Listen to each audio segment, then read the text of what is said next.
grand direct de l'information. Vous avez toujours une longueur d'avance.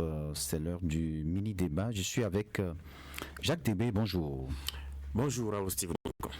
Alors, beaucoup d'auditeurs sont revenus avec insistance sur cette information. En tout cas, les résultats des communales, c'est vrai qu'on a déjà connu les résultats des législatives du 11 janvier 2026, mais beaucoup sont revenus là-dessus et sont dans l'attente des résultats des communales. Jacques Débé. Ils sont dans leur droit. Est-ce que ça fait 12 jours aujourd'hui que nous avons voté? La Béninoise se rendue aux urnes pour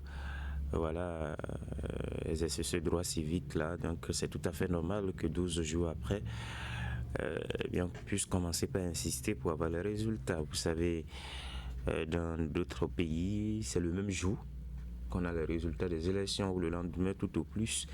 Et donc pratiquement 2 semaines après, s'il n'y a pas les résultats, je crois que les Béninois sont quand même dans leur droit de commencer par se poser des questions, de commencer par mettre la pression sur la Sénat. La différence ici avec les élections législatives est que... C'est un double scrutin. Oui, un double scrutin, oui, mais il y a une différence avec les législatives. Oui. Et ici... c'est la Sénat qui proclame les résultats définitifs.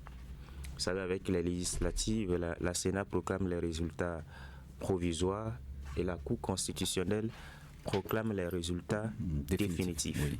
Et après ça, s'il y a d'éventuels recours, les partis politiques peuvent donc se pourvoir devant la haute juridiction. Ici, c'est la Sénat qui proclame les résultats définitifs avant d'éventuels recours, cette fois devant la Cour suprême. Certainement, la Sénat veut prendre tout son temps, prendre toutes les dispositions pour que les résultats qui seront publiés soient vraiment ceux issus des urnes, pour qu'il n'y ait pas d'erreur, éviter donc toute situation qui pourrait peut-être créer des tensions avec les partis politiques en lice. Ici, il y a 3 partis politiques, les 2 blocs de la mouvance, l'Union progressiste, le Renouveau, le Bloc républicain, et puis le parti d'opposition, la FCVE.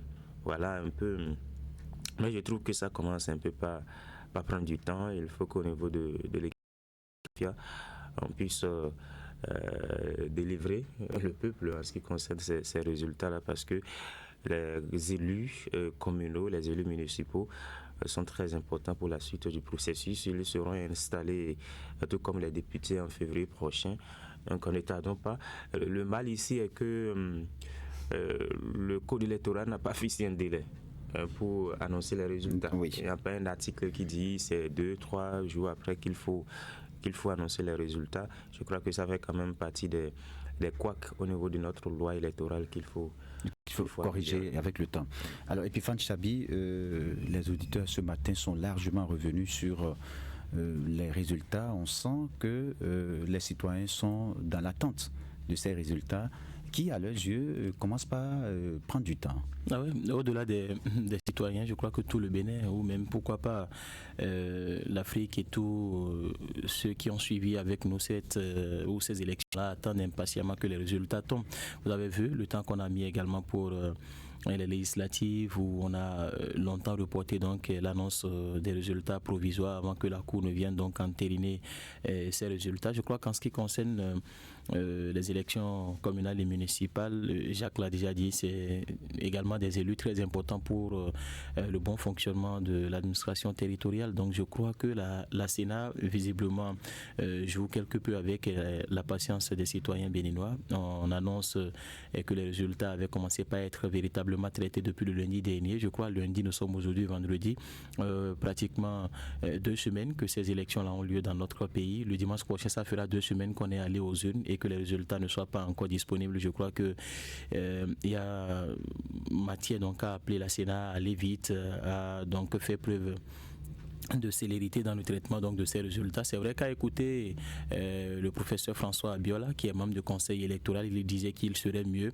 de prendre du temps pour avoir donc quelque chose de potable, de fiable, avec moins de recours, avec beaucoup plus de crédibilité, que d'aller vite et qu'il y ait donc des contestations dans plusieurs communes. Donc je crois quand même que c'est ce temps-là qui est en train d'être pris, mais il paraît long aux yeux de tout le monde, même aux yeux des membres du conseil électoral également. Je crois qu'ils diront quelque part que ça commence pas à prendre du temps, parce qu'on a envie tout de suite de savoir ce qui se passe. Vous savez, les spéculations aujourd'hui au sein des partis politiques, c'est nous qui avons gagné la bataille dans telle commune, c'est nous qui allons diriger, ainsi de suite, ou même des calculs sont en train d'être faits jusqu'à présent. Donc il ne reste que la Sénat pour donner donc le résultat provisoire et attendre que la Cour suprême puisse quand même également donner définitivement ces résultats-là pour que chaque parti politique soit situé. C'est ça l'essentiel. On peut pas aller aux urnes et attendre encore des semaines et des semaines, un peu comme si on menait une campagne. Bon, je ne sais pas ce qui cloche au niveau de la Sénat et du Conseil électoral, mais l'essentiel est qu'on aille vite et qu'on donne les résultats pour que chaque parti soit situé, c'est important. Et continuer donc la suite de notre processus. Jacques l'a déjà dit, il n'y a pas une loi ou un article donc dans le code électoral qui la Sénat un délai en ce qui concerne le traitement donc de ces données. Je crois qu'il faut désormais fixer des délais pour qu'on puisse rester dans ce délai-là et faire les choses normalement. Depuis le début de ce processus, je crois qu'on n'a pas eu grand-chose à reprocher à la Sénat. Et Jean-Baptiste aussi, si cette Sénat-là continue comme ça, je crois que c'était pour les législatives où il dit qu'il fallait la punir. Moi, je ne parle pas de punition, mais je crois qu'il faut quelque part que la Sénat prenne ses responsabilités et aille vite et donner les résultats pour que chacun soit situé, parce que le stress commence à monter dans le rang des candidats. Quand vous appelez certains, vous leur demandez, mais allez, comment ça se passe? On vous dit, bon, c'est un peu comme un examen. On ne sait pas ce qui va se passer, je ne sais même pas ce que je vais vous dire à ce moment.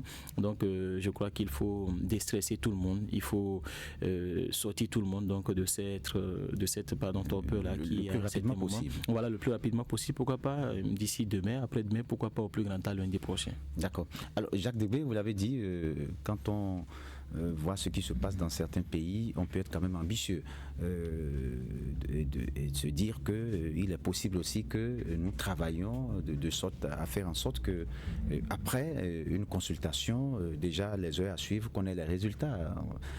Est-ce qu'il y a des dispositifs qui peuvent permettre également au Bénin de faire pareil? Oui, ça c'est bien possible.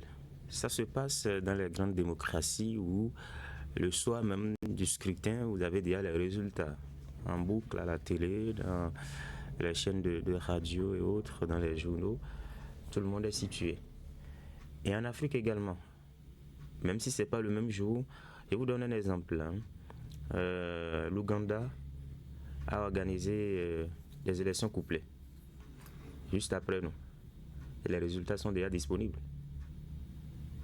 Avant même qu'on ne publie les résultats des législatives chez nous, ils ont déjà publié les résultats des élections qu'ils ont organisées, présidentielles et autres, je crois. En décembre, le 28 décembre dernier, c'était la République centrafricaine qui a organisé 4 scrutins. Le même jour, les résultats sont déjà disponibles depuis. Je crois qu'à l'ère du numérique, on ne doit même plus être à cette étape-là. Parce que c'est une question d'organisation. La Sénat a suffisamment de moyens aujourd'hui. Le gouvernement met tout ce qu'il faut. Qu'est-ce qui peut bien justifier cette lenteur-là? Voilà, quand le président de la Sénat... Peut-être parce que c'est notre première expérience d'élection générale. Non, peut-être. On n'est pas à notre première expérience, justement. Parce que le Bénin a déjà organisé des élections couplées. En 1960, il y a eu déjà des élections couplées. Mais il y a eu bien d'années. Hein. En 2008. Ça fait plusieurs dizaines d'années. En 2008 et en 2015, le Bénin a organisé des élections couplées. Pour aller fouiller dans l'histoire, ça existe bien. Et maintenant, attendre jusqu'à 2 semaines, ça pose problème. Quelque part, ça doit être incriminé. Voilà pourquoi quand Epiphane Chabi dit qu'il ne faut pas punir la Sénat, moi je dis non. Vous savez, on a l'habitude de demander aux autres de bien faire, de respecter les tests. Voilà, une seule virgule n'est pas respectée quelque part et puis la sanction tombe. Mais la Sénat, c'est le contribuable. Hein. Tout ce qui est là-bas, c'est le contribuable béninois. C'est vous et moi, c'est tous ceux qui nous écoutent ce matin. C'est chaque béninois qui contribue à payer les agents, à payer le matériel. Donc on doit être exigeant envers eux pour qu'ils il donne les résultats. Donc Sakalafia, quand il dit erreur mineure, il a encore dit la dernière fois, je trouve que c'est trop facile. On doit leur demander de nous produire des résultats. Ils sont payés pour ça. Donc attendre jusqu'à 2 semaines, je trouve que ça pose un problème et ça commence pas à stresser. Et ça aussi, beaucoup vont se demander, est-ce que voilà, c'est pas la porte ouverte aux fraudes? C'est ça, c'est la grosse question que beaucoup vont se poser. Est-ce que si on tape comme ça, c'est pas parce qu'on veut toucher? Ça peut rester la porte ouverte aux spéculations. Voilà. On vous a compris, Jacques Debé, Epiphane Chabi. De toutes les façons, la Sénat va certainement parer au plus vite pour que on puisse avoir les résultats attendus, bien entendu, parce que là, l'attente commence par devenir longue. Merci, mesdames et messieurs. Eh bien, retenez ensuite.